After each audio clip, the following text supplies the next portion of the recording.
Here's a puzzle. How come, in every international study that's ever been done, American students lag behind their peers from other countries? Students from the Czech Republic, Hong Kong, Japan, Netherlands, Finland, and Switzerland consistently rank higher than our students from the United States. This is despite the fact that we spend here in America far and away more money per child on education than any other country in the entire world. What's going on in math education in America, and how do we fix it? Khan Academy has one answer to this puzzle. Khan Academy thinks that the problem is that American classrooms are too one-size-fits-all, and that students should be allowed to be more independent. Their idea is called blended learning. Envision Schools, Google, and Stanford teamed up to pilot this program earlier this year in an actual school. Here's how it works. After a quick introduction by the teacher in the classroom, students spend almost all of their time in the classroom working on Khan Academy on individual laptops. That involves watching videos, or it could involve practicing problems on the Khan Academy platform. The idea is that this is going to allow students to move at their own paces, because kids can choose to pause the videos if they want, or they can even choose to move on. If the rest of the class is kind of far behind on linear equations, kids can move on to quadratic equations if that's what they're up to. Also, the idea is that this is going to increase the amount of time that teachers are going to be able to spend with individual students, so students are going to gain more. And this is the premise behind blended learning. Let's go back to our puzzle from the beginning. American students know less math than Japanese, Swiss, or Czech kids. That much is clear from international tests. Is Khan Academy our solution to the struggles of American students? Let's talk about the TIMSS video study. The TIMSS video study was an enormous international study of 8th grade teachers in classrooms throughout the world. The study was actually conducted twice, once in 1995 and again in 1999. And hundreds of hours of videotapes of classrooms were taken from 7 different countries. The researchers wanted to know, could the international differences in learning be explained by international differences in teaching? In other words, do American students suffer from bad teaching? Do Japanese students benefit from great teaching? The results that the researchers found were striking. It turns out that there actually are major differences between the way math is taught in America and the way math is taught by the highest scoring countries in the world. Take, for instance, the differences between an 8th grade geometry lesson in America and an 8th grade geometry lesson in Japan. In American lessons, this class tends to start with teachers explaining how to do a problem, and then students spending a lot of the lesson practicing that problem. Now, if you grew up in the United States, that probably doesn't sound crazy. That actually sounds pretty reasonable. And that's because we're brought up that way. First, the teacher explains something, but that's not enough. If you want something to really sink in, you can't just hear it from somebody else. You have to practice it. So students are going to spend most of the class time practicing a problem after they've heard how to do it from the teacher. That's going to look something like this. Here's a clip from a classroom in America that was studied in the TIMSS video project. Elementary. So if 3 is 120, what must 2 be equal to? 60. If 2 is 60, what must 4 be equal to? 60. Okay.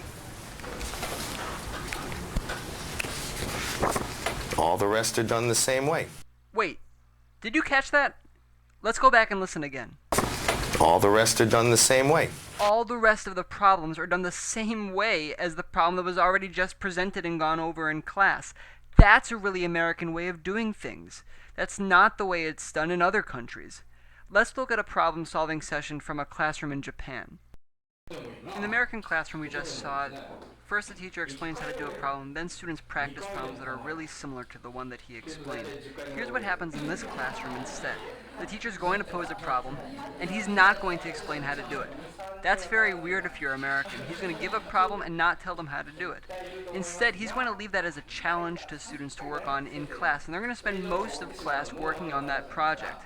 If you're American, you're probably wondering, well, how do they ever learn how to do it if they don't know how to solve the problem? Well, what they're going to do is they're learning how to solve problems in class that they've never seen before. If the students get stuck, and in the lesson that we're watching, they actually do get stuck, the teacher tells them to move into groups, and then he kind of goes around and maybe gives hints if he feels that it's necessary.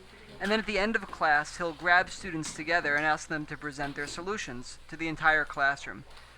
As it turns out, when people solve problems, there's almost always different approaches to solving the problem, and so the teacher's going to intentionally pick kids who have different approaches to present to the class.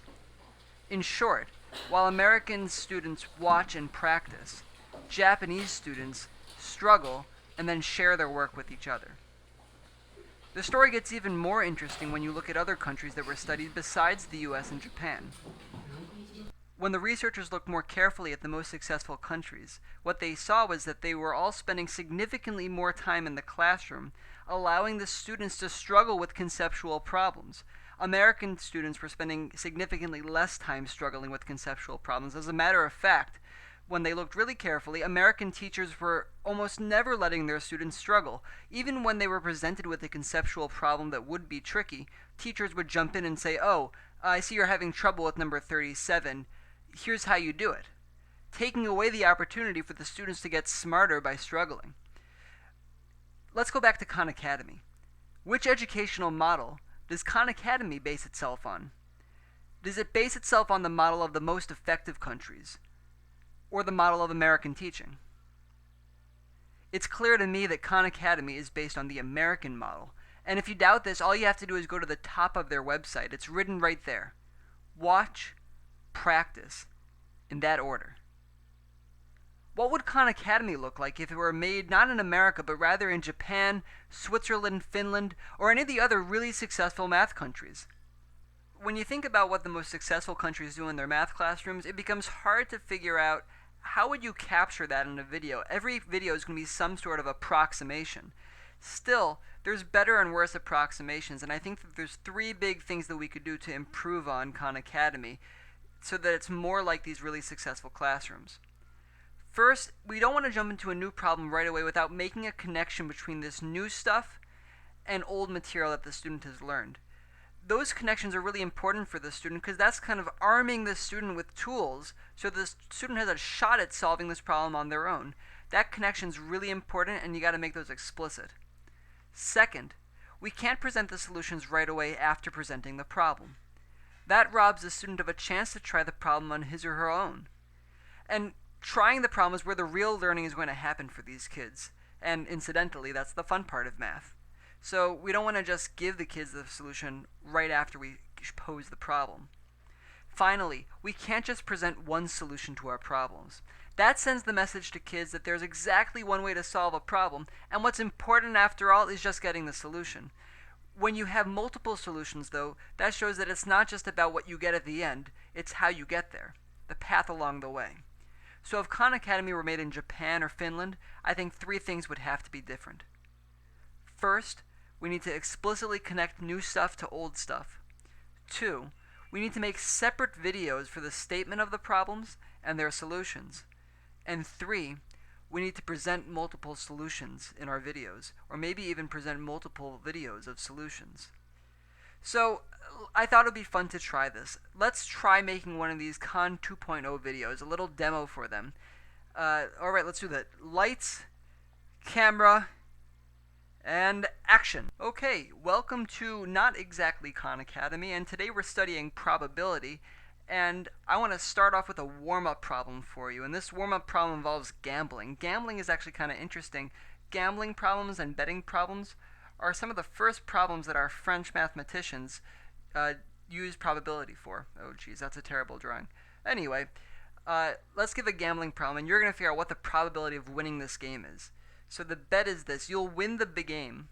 You'll win the game, win the bet, if when you flip one coin and roll one die, the coin turns up heads, and the die rolls a 6.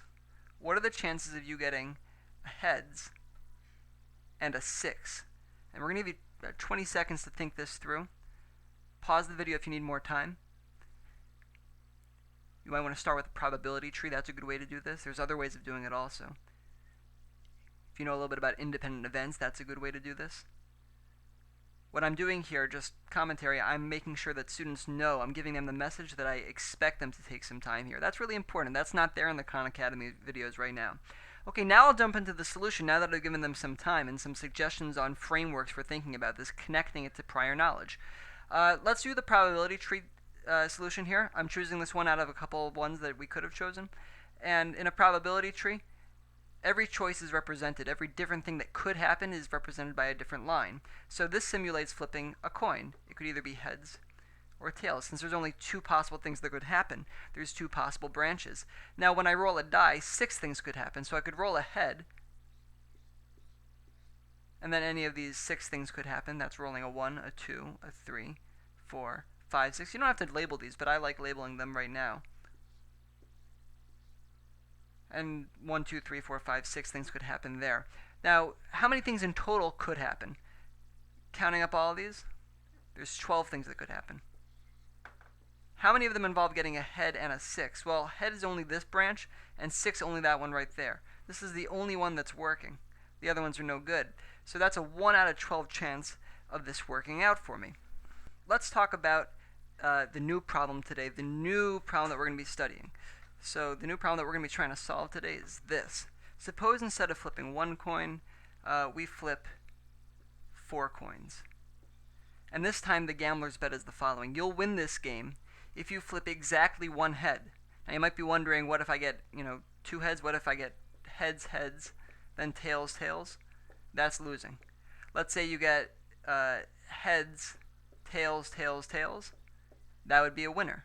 Let's say it's tails, heads, tails, tails. That's another winner. So this new game, you win it if you get exactly 1 head. Not 2, not 0, exactly 1 head. What are the chances of flipping exactly 1 head? A related question that's a nice thing to build off of from this. What are the chances of flipping exactly 2 heads? That's a little bit harder. So I'd like you to give a shot at solving this problem. Check out the other videos. And this is it. That's the end of this video. This is where it ends. The end. Fin. This is it. This is over. Now that we've clearly stated the problem, if we want to make solution videos, we can do that. If we want to make hint videos, we can do that too. I can imagine a hint video where we say something like, well, let's say that you get a head on the first coin. What's the chances of you winning this game? We could say, let's say you get a tails the first time. We can ask leading questions, the kind of things that a teacher would drop on a student in the classroom. Here's another thing we could do. We could say, well, let's make a probability tree, and we can make the beginning of a probability tree for the student say, well, this is the first coin flip, here's the second. What about the third and fourth? Can you complete this? We can give a hint video, and then our solution videos can come later, and we should give a bunch of them, like 3, 4 solutions for each one. Now, this is a lot of work, and I know, Salkan, you got a lot on your plate. If you open this up to other teachers, we do this in an instant, you'd get 4 or 5 solution videos for every problem. This would be great for the math teaching community. It would be great for students. So if I got any of your attention, give it a shot. Open this up. Let us teachers try to make some videos for you, some solution videos, or maybe even some problem videos in this style. Okay.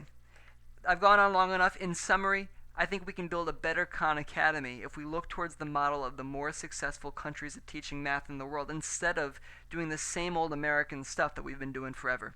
Thanks for listening, folks.